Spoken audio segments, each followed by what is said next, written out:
j'appelle avec beaucoup de bonheur Christine Petit, responsable du laboratoire innovation en thérapie de l'audition, qui intervient sur le thème « La surdité à l'âge ». Donc, quelles avancées scientifiques, quelles perspectives médicales. Merci Christine, toi qui es aussi une des proches de la Semaine du son depuis de nombreuses années.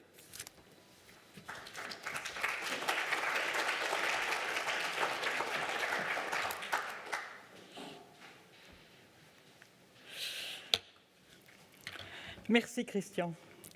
Bonsoir, c'est un très grand plaisir de vous retrouver.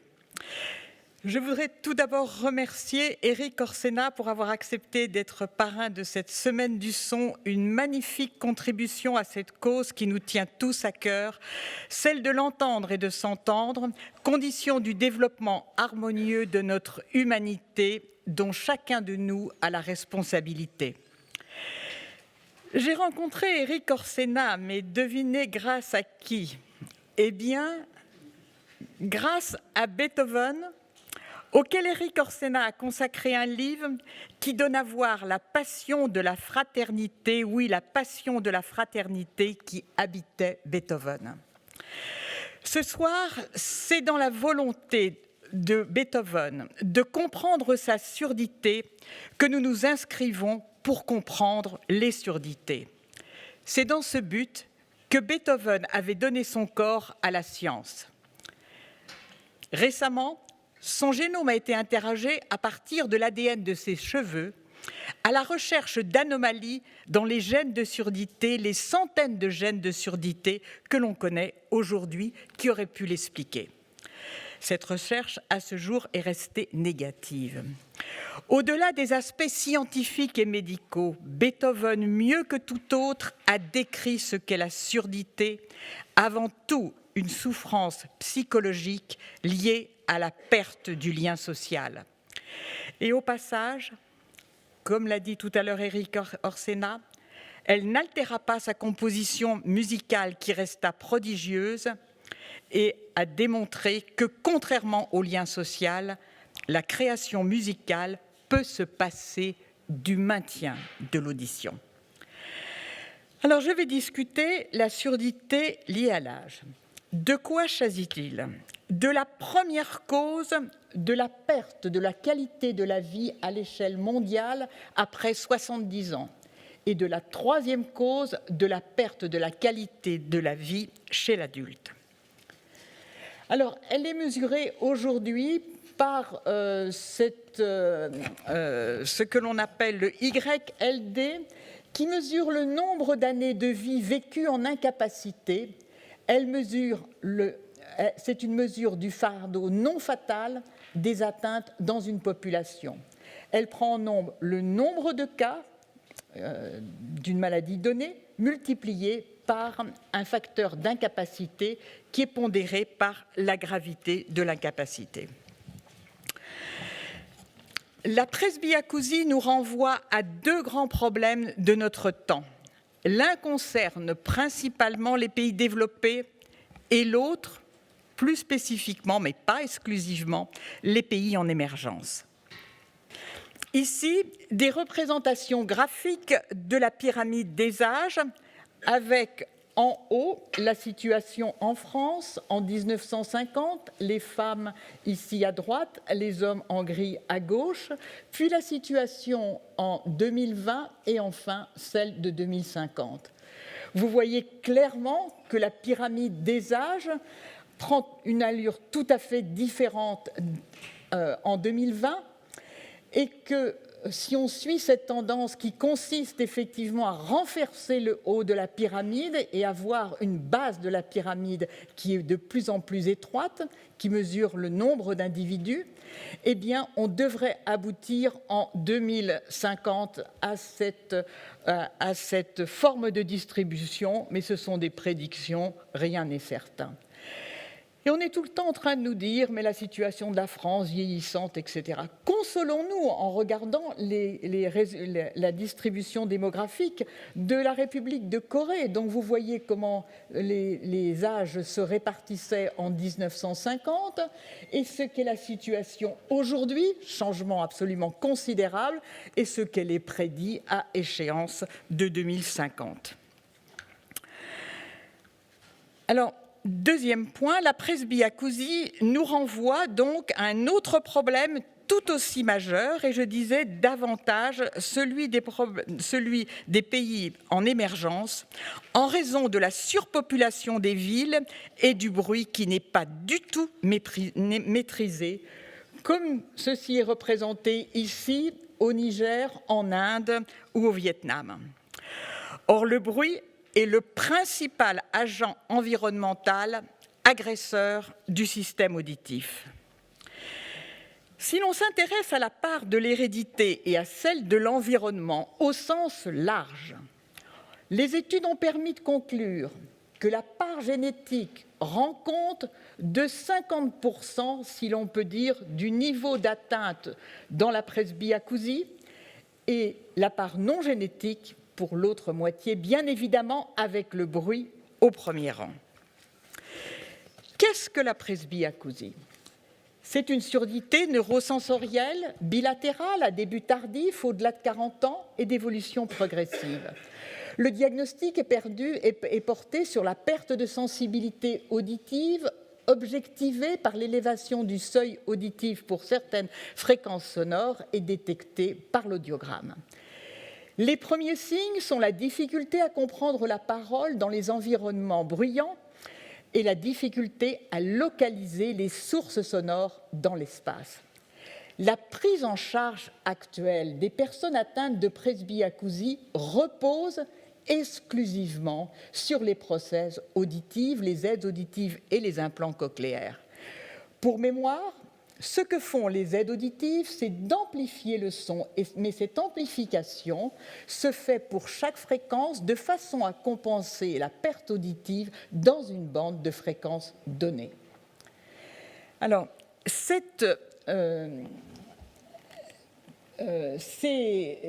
aides auditives conviennent tout à fait pour des surdités légères, voire modérées ou modérées à sévères. Elles vont compenser la sensibilité auditive, mais attention, au-delà du seuil auditif, les autres déficits cochléaires sous-jacents vont se manifester, en particulier souvent des distorsions dans la perception des sons. Les implants cochléaires, eux, ne délivrent pas de son, mais des signaux électriques, et ces signaux électriques codent les signaux acoustiques. Ils sont délivrés directement sur le nerf auditif. Ils sont adaptés à la surdité sévère ou profonde. Ils permettent une bonne compréhension de la parole, mais la perception de la musique, dans ses composantes mélodiques en particulier, reste pauvre. Enfin, retenons que aide auditive et implants cochléaires ont une efficacité limitée dans les environnements bruyants. Alors, pourquoi un intérêt grandissant pour la presbyacousie ? En raison de sa fréquence. Aujourd'hui, on estime à 500 millions le nombre de personnes atteintes de presbyacousie parmi les personnes de plus de 60 ans, c'est-à-dire 42% de la population âgée de plus de 60 ans. Elle est accompagnée souvent d'acouphènes et de troubles vestibulaires, on insiste trop peu sur ce point, qui entraînent des chutes qui bien souvent sont fatales. En raison du vieillissement de la population que nous avons vu et de l'accroissement de la pollution sonore, on prédit bien sûr que la presbyacousie ne va cesser d'augmenter. L'intérêt aussi est lié à ses conséquences: isolement social, dépression, entrée dans la dépendance et déclin cognitif. Et il y a plus. En 2011, Franklin montrait qu'une surdité débutant autour de 40-50 ans est un facteur de risque de maladies neurodégénératives cérébrales. Environ 9% des cas de neurodégénérescence cérébrale lui seraient attribuables. Or, il s'agit d'un facteur de risque qui pourrait être modifiable, pourquoi pas par les prothèses auditives ou bien sûr par d'autres thérapies en développement. Alors la presbyacousie vous évoque peut-être la presbytie. Même combat, alors là, pas du tout. La presbytie est la perte d'élasticité du cristallin, donc c'est quelque chose d'extrêmement localisé. Ce sont les muscles qui deviennent incapables d'obtenir un changement de courbure de la lentille qu'est le cristallin. Et donc, au fil des ans, ceci s'accroît. Mais attention, la presbytie se corrige très simplement avec des lunettes qui portent des verres correcteurs. Rien de pareil pour la presbyacousie. La presbyacousie, alors je vous rappelle ici, c'est une atteinte de l'oreille qui a 3 secteurs. L'oreille externe, ici, avec le conduit auditif externe, l'oreille moyenne, avec ses osselets, obturée d'un côté par le tympan, de l'autre par la fenêtre ronde, et puis l'oreille interne, qui comporte 2 organes sensoriels, la cochlée, que vous voyez ici, enroulée en 2 tours et demi de spire, et le vestibule. Les 2 organes sensoriels ont la même origine embryologique, ils sont très voisins, et de ce fait, ceci explique aisément que dans la presbyacousie, on a souvent une association du vestibule, d'atteinte du vestibule, qui se traduit par des troubles de l'équilibre. Alors, je n'ai pas résisté à vous montrer la beauté de cette oreille interne dans son architecture cellulaire, que vous voyez ici. La cochlée est composée d'une vingtaine de types cellulaires, dont les cellules sensorielles, qui sont équipées à leur apex d'une touffe ciliaire que l'on retrouve également au niveau des cellules sensorielles du vestibule. Une architecture d'une incroyable précision qui, au niveau de la cochlée, est telle que chaque cellule qui répond à une fréquence différente a une touffe ciliaire légèrement différente de sa voisine qui répond à une fréquence voisine, et qu'à l'inverse, dans une région donnée du vestibule, toutes les touffes ciliaires sont identiques. Ce sont de véritables interrupteurs. Alors, j'en profite pour brièvement présenter les 2 types de cellules sensorielles dans l'oreille interne. Les cellules ciliées internes, qui sont les véritables cellules sensorielles, elles seules, après stimulation sonore, envoient un message codé électriquement au cerveau, alors que les cellules ciliées externes, nous aurons l'occasion d'y revenir, sont des amplificateurs. Elles amplifient la stimulation sonore. On connaît aujourd'hui, grâce à l'histologie, et il faut bien reconnaître que nos collègues américains ont la chance de bénéficier de prélèvements de l'os temporal, évidemment post-mortem, qui a permis en particulier à Charles Lieberman de déchiffrer ce qu'est l'histologie, l'histopathologie de la presbyacousie. On retiendra que les cellules sensorielles sont atteintes, les cellules ciliées internes et à un moindre degré les cellules ciliées externes. Curiosité, les neurones auditifs qui forment des synapses avec les cellules ciliées internes, les véritables cellules sensorielles, sont très affectés. Ils sont affectés, et la curiosité se tient là, non pas tant dans leur corps cellulaire, comme indiqué ici par les points bleu foncé, mais dans le prolongement de ce neurone qui vient faire une synapse avec la cellule ciliée interne. Figurez-vous que lors de la presbyacousie, le contact entre les neurones auditifs et la cellule ciliée interne est perdu. On voit une véritable régression catastrophique qui atteint 70% de ces neurones en moyenne chez les individus qui ont atteint 80 ans. Donc, bien sûr, il n'y a plus de transfert de messages au cerveau. Alors maintenant, ce que j'aimerais vous faire toucher du doigt, c'est qu'il y a de gros efforts qui sont faits aujourd'hui au niveau scientifique pour comprendre ce qu'est le vieillissement. On ne considère plus que le vieillissement est une fatalité. Donc, beaucoup de laboratoires se sont engagés dans la recherche des mécanismes cellulaires et moléculaires qui sont à l'origine du vieillissement.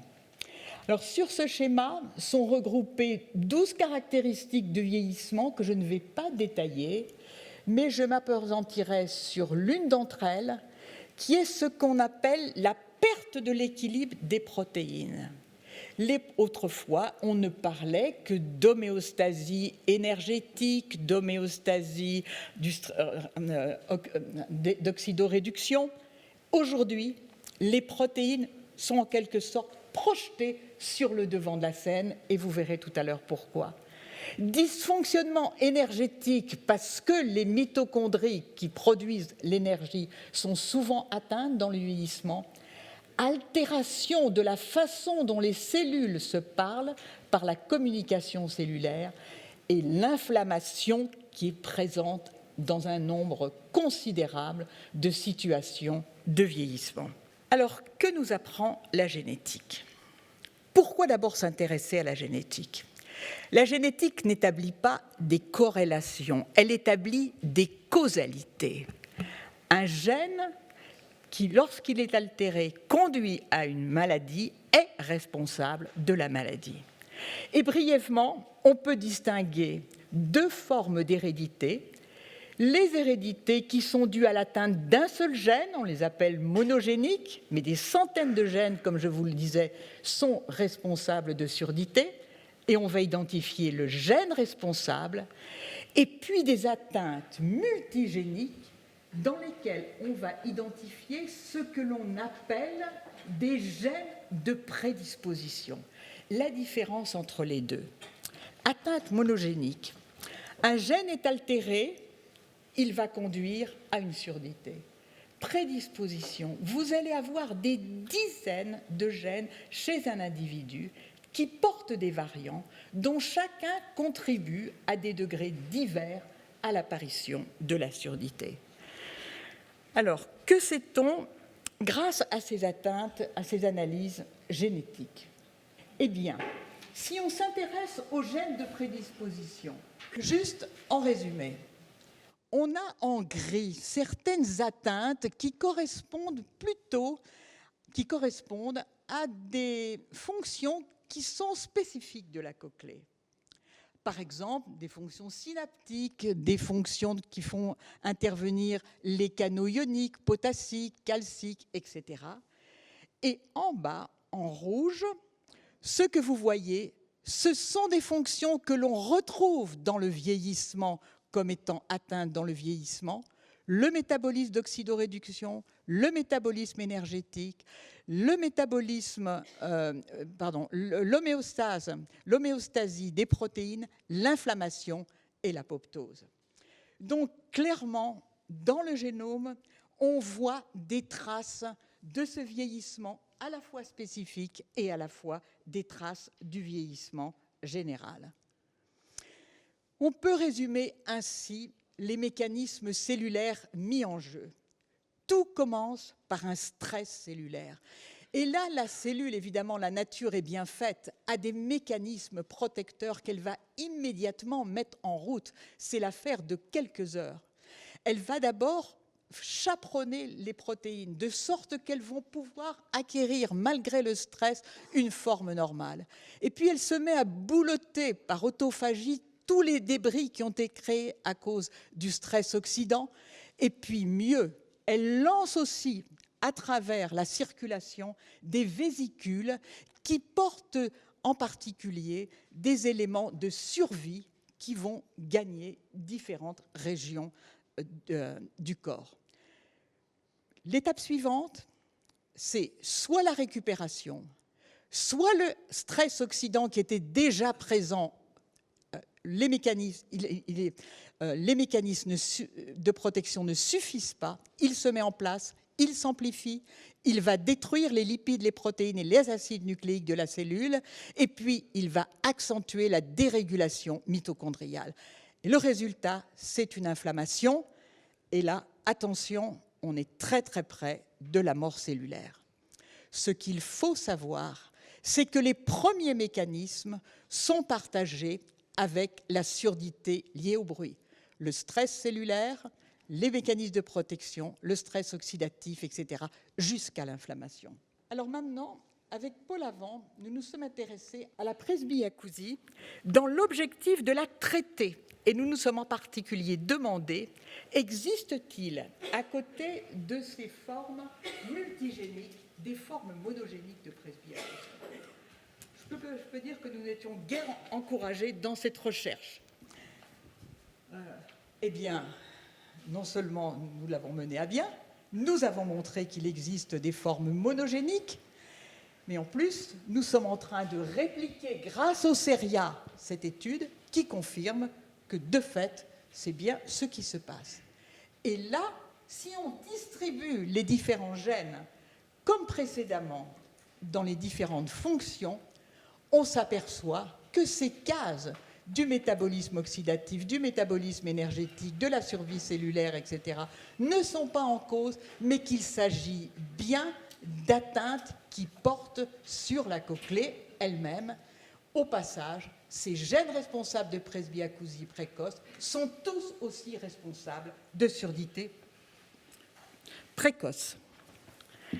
Alors, quels sont les mécanismes qui pourraient expliquer le lien qui existe entre presbyacousie et neurodégénérescence cérébrale?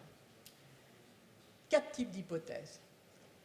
La première propose un mécanisme commun, mécanisme cellulaire et moléculaire, donc commun à la presbyacousie et à la neurodégénérescence cérébrale.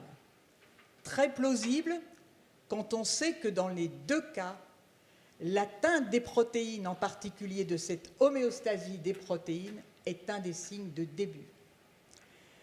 L'appauvrissement sensoriel de l'environnement, qui affecte, on le sait, la structure et la fonction du cerveau. Enfin, une hypothèse très intéressante, qui est l'augmentation des besoins en ressources cognitives lorsque vous avez perdu l'audition. L'idée est que le capital cognitif est limité et que les ressources cognitives que vous allez allouer pour comprendre en particulier la parole vont se faire aux dépens de la cognition générale. Enfin, une hypothèse beaucoup plus localisée qui propose une interaction entre les altérations de l'activité du lobe temporal médian, je vais y revenir, au niveau du cerveau, due à la presbyacousie et à la maladie d'Alzheimer. Alors ici, en vert, le lobe temporal que vous voyez ici en gris, avec ses 3 régions supérieures, médianes et inférieures. Je vous présente ici une coupe axiale, avec la partie antérieure donc, du cerveau, et ici vous voyez en bleu le cortex au niveau du lobe temporal supérieur, médian et inférieur chez un individu qui entend normalement. Chez un individu atteint de presbyacousie sévère, coupe axiale, qui vous montre cette fois-ci en bleu et en violet la diminution, la rapidité de la diminution du taux de la matière grise. Et vous voyez de la comparaison de l'hémisphère droit et gauche une fantastique décroissance dans la région, justement, temporale. Donc, cette hypothèse est particulièrement séduisante et elle fournit un substrat puisque chez les personnes atteintes de presbyacousie sévère, on a donc une atteinte du lobe temporal, en particulier médian, et que l'on sait que la maladie d'Alzheimer, avec ses agrégats, s'étend précocement au lobe temporal médian. Alors voyons maintenant la prise en charge des patients atteints de presbyacousie.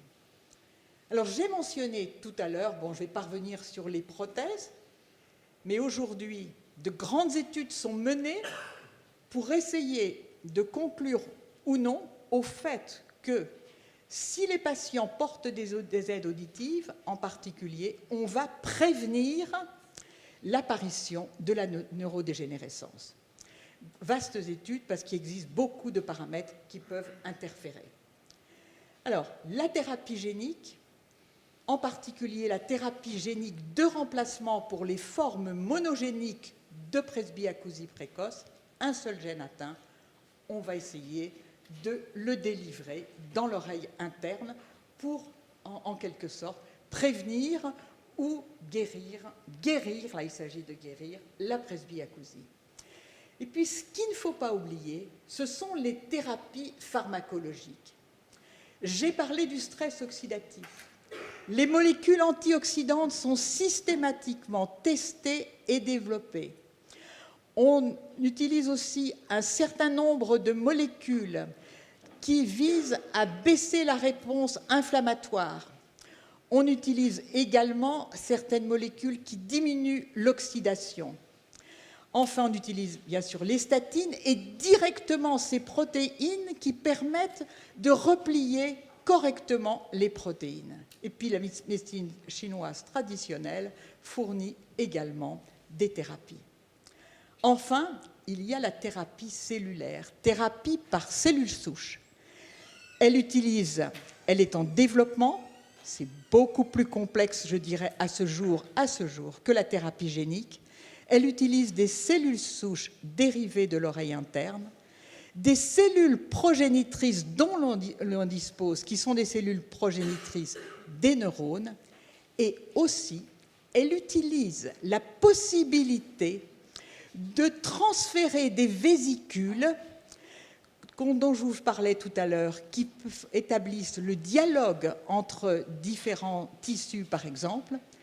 Eh bien, il y a déjà un essai de phase 1 qui a été réalisé pour montrer que le transfert de ces vésicules d'origine humaine ne posait aucune complication.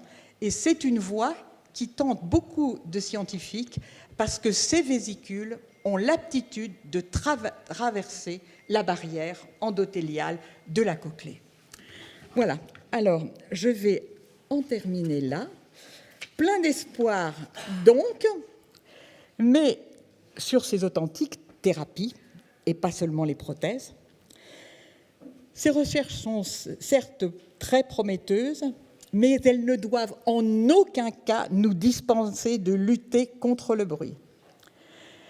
Un, parce qu'il s'agit des thérapies en développement, et deux, parce que l'heure est en tout état de cause à la halte au gâchis des ressources, c'est-à-dire à la prévention. Merci de votre attention.